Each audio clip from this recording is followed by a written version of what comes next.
Hello friends and enemies, welcome back to Happy For Now. It's me, Isabel, here with another Summer of Collabs video. I'm really excited for this week's video. This one features Tamika, of course, from Tamika's Library, and Ashley from Bookish Realm, who is one of my all-time favorite humans on BookTube, to be honest with you. She is just such a delight. She always has like some of the best insightful wisdom about BookTube stuff because she's been doing this for a long time. And I also always go to Ashley for my middle grade and YA recs and a lot of other fiction too. I can't tell you how many times I picked up books because she's recommended them because it's a lot. It is a lot. And Ashley's just an absolute gem of a human. So we are discussing books I don't talk about enough. So these are books that I love and I don't necessarily recommend as often as I could or should, or I haven't talked about them on my channel in a year or more, I feel like. So that's what this list is. I'm going to be giving you a list of five romances and 5 manga series that I just think I should talk about a little bit more, and this is the perfect chance to do so. First up, we have the Twisted series by Anna Wong. Now, the finale did just come out, and I loved Twisted Love. Twisted Love was an all-time favorite book when that came out, and I have loved every other book that has come out in this series since then, pretty much. And I think, like, I love the series. I'll like talk about it when I read it, but I don't like wreck it all the time, which is interesting. I'm not sure why. I think I partially feel like they're talked about a lot elsewhere, but it is a series that is very like close to my heart and I adore so much. As the audiobooks are coming out, I'm very excited to re-listen to the whole series, to be honest with you, and it's one that I can see myself revisiting quite a bit. And it is a contemporary romance series following. So the first book, Twisted Love, is Brother's Best Friend. Twisted Games is Princess Bodyguard / Princess Diaries 2 retelling. Book 3 is the best friend dates the main character from book 1's brother. And book 4 is a billionaire romance with a lot of like intrigue, a little bit of suspense mixed in with a stalker. These are so freaking good. They're so fun. They're very soapy and like quick reads, and that's part of why I really like them. They also all bring different things to the table. So for me, that's key in a series like this that has like 4 books. And we got introduced to her spin-off series in this one, so I'm really excited to see how those go. Next we have Altogether by Brill Harper. I read this, I think, during the pandemic, like when we were fully locked down. And I have talked about Brill Harper a few times. Brill Harper previously was an unknown pen name of an author that we did know. And the book that I want to talk about is Altogether. This is a polyam romance. This is just absolutely delightful. It is a friend's brother and his roommate, and they teach her about sex when they find her notebook of her trying to teach her, like, to taking notes on sex and like relationships. They decide to teach her, and it does have the virgin trope, of course, but it is so fun. It is absolutely filthy, but also like has this balance of sweetness and romance to it, and it showcases such a dynamic relationship between the 3 of them. Like, it was one of those books where I was like, I want more thruples like this. And if you haven't read Brill Harper yet, I cannot recommend Altogether enough. Next, we have the Eastside Brewery series. I do still need to read the finale tanked. I just kind of don't want to be done with it. Like, I adore Mia Hopkins, and Thirsty and Trashed are amazing. And what I loved about these books, and they're not hard to wreck, they're just very different. So they feature brothers who live in LA, and Mia lives in LA, and she captures LA really well, I believe, from people I know that have been there more than I have and lived there and all that stuff. But also the dynamics here are so nice because these aren't like filthy rich men. They're not millionaires, they're not billionaires, they're normal guys. Yeah, so the first book, Sal just got out of prison and he is back in his neighborhood, which is the East Side, Hollenbeck. And his dad was a gang member, and he has been trying to get out of the gang, and he decides to start making beer and open a brewery, hence why it's called the East Side Brewery series. And it follows him living in one of his old neighbor's garages that he like kind of fixes up so he can live there. And it's grandma, her daughter, and her granddaughter living in this house. And the daughter's working to make a better life for herself and get like her CPA, and they kind of start having this romance, and it is smoking hot. It is smoking hot. But it also, in my opinion, gives a really good dose of reality and realism in the book, because you're not reading a book that is just like another cookie cutter billionaire romance set in LA. Like, it's real people in a way that made it even more enjoyable, in my opinion. And especially for a single parent romance, which is like not my jam at all. I think this is one that is just so freaking delightful. And then Trash is book 2 in the series. This follows Eddie, who got out of prison 6 months ago. He's trying to find his dad, and he is also trying to avoid the gang issues. And Carmen, a chef, is his distraction. And there is a hot one night stand right in the opening of this book, and it is so fucking good. Highly, highly recommend. Next, we have Lucy Parker's London Celebrity series. So I'm hit and miss on my celebrity books, but I personally will never stop wrecking these books, but also I feel like I've wrecked them so much I stopped talking about them a couple years ago. This is a whole series that goes through a bunch of actors and different people involved in the London Broadway scene. Oh my God, what? West End. The London West End. That is what it is called. So it follows them, and we get like all the tropes in this. You've got Grumpy Sunshine, and, well, quite a few Grumpy Sunshines. One of my all-time favorite Grumpy Sunshines, to be honest with you, is in this series, and it's called Pretty Face. She's really pretty and gets mistreated because people just think she's a pretty face and nothing more. There's no brains there, and there's more than that to her, and a director who is very, very grumpy end up together, and it is delightful. And it ended with Headliners, which is an enemies to lovers romance that was also amazing, and their like distaste for each other made sense. So this just, it has it all. If you've not read Lucy Parker, or you tried Battle Royal and didn't love that, I highly recommend you go back to London Celebrities and give that a try, because truly it is a masterpiece.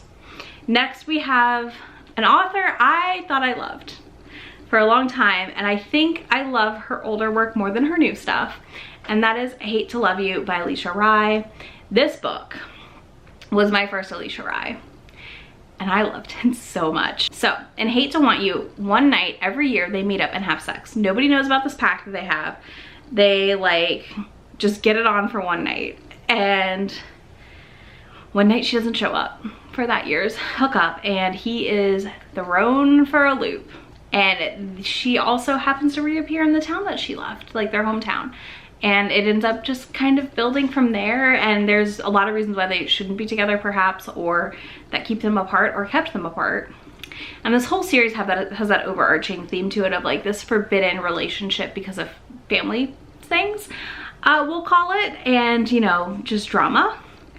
And I just think if you really want a really solid book, this is a good one from Alicia. I personally didn't really like her like Girl Gone Viral, Swipe Right to whatever. I didn't love those that much. I really liked this. I think this is a really, really good family drama, angsty romance. I do need to give quick content warnings for loss of family members, depression, suicide. But again, it's very, very angsty. So if you are an angst person, this is 100% for you. All right, let's talk about the mangas I don't talk about enough. So one is Blue Flag. So I know when like Blue Flag was coming out, I was reading it every month and I was talking about it a ton. And I feel like I haven't talked about it since it ended. And I think Blue Flag is a great intro manga. It follows a group of 4 friends who are in like a love quadrangle, we'll call it. It does not have like an well, it has a different kind of HEA than you may expect, I guess we'll say. Only 8 volumes, so like it is a bigger series, but not as big as like Yona, that's 36, right? So you could read it all, and it just follows a really great story of teenage love and feelings and figuring out who you are as a person, who you like, why you like them, what that means. It's so good. It sits very close to my heart, and I really loved everything in this series. Again, I think if you like books that have queer love in them and are exploring identities and more YA-centric, Blue Flag is a great option. It is a little more mature though. Like, I don't think it's necessarily like a YA, I don't know what demographic it is off the top of my head for a manga, so that's all. I wouldn't say like give this to your teen, like your younger teen. So there's that. Then we have Spell of Desire, which I read for I think I read it during 11 the night. And this is a really fun witchy romance. It follows a girl who has witch powers, and she has to kind of hide out because of these powers, and then gets sent a bodyguard, and they slowly fall in love and like dismantle this like oppressive group that is trying to take over. It's short. I think it's 6 volumes. I'll put it up here. I'm not quite positive. I got them on loan to Heather at Booktubers right now.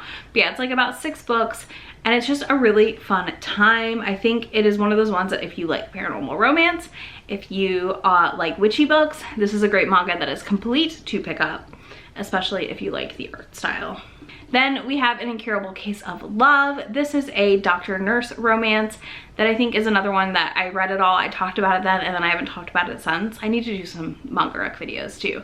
But this one was really cute, and I'm not a big doctor-nurse romance book person, but in manga form, it worked really well for me. She ends up helping him save someone who got hurt in an accident, and then years later gets through nursing school and ends up in his like department at the hospital, and also lives next door to him, and they slowly form a friendship and then a romance over, it's over 7 volumes total. So again, it's not wildly long, but it is just absolutely adorable and really, really sweet. And I had such a fun time reading it. It just gave me all the feels I get when I read like a good josei or shoujo manga, which is like all the romance happiness. So highly recommend.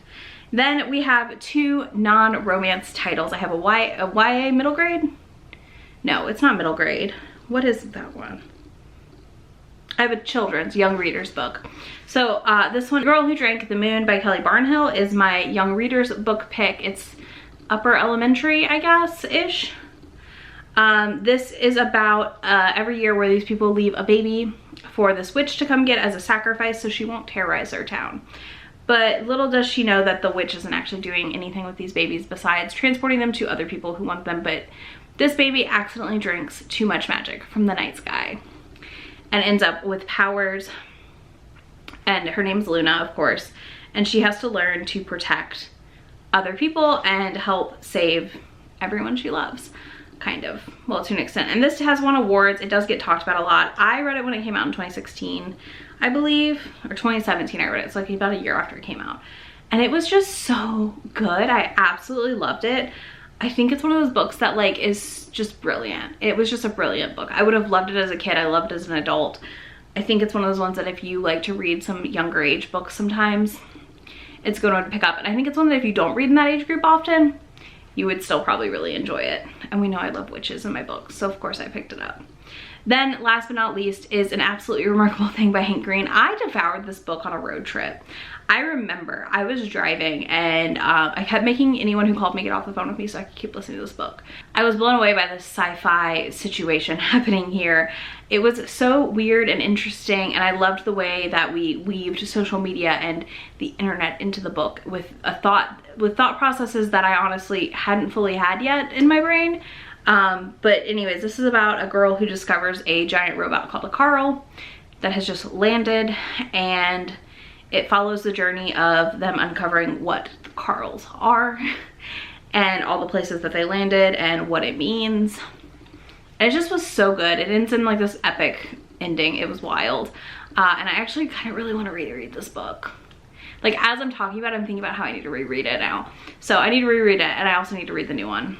But yeah, I think An Absolutely Remarkable Thing is just absolutely delightful, especially as somebody who doesn't read a ton of sci-fi type stuff like this. So I really liked it. And I was just really impressed by it for a debut. Like I didn't think Hank Green couldn't write, but I was still impressed. That's it for my picks for this video. Make sure you go check out Tamika and Ashley's video. And before you do that, you can leave me a book you think is underappreciated on YouTube or Book Talk or anywhere on the internet, or a peace sign emoji.